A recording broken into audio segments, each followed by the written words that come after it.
Chris Salter. I'm an artist as well as a professor in Contemporary University of Montreal, as well as the director of Hexagram, which is an international center for media art and technology research.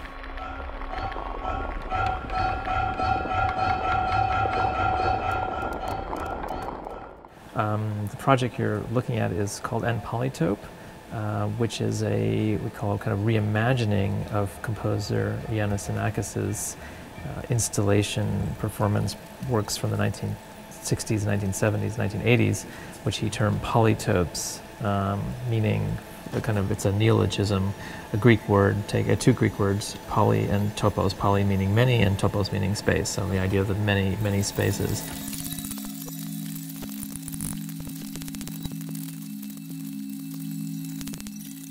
And so what we're trying to do here is try to understand what these projects mean today, and with new types of tools, technologies, exploit those and see how these things can live in the present.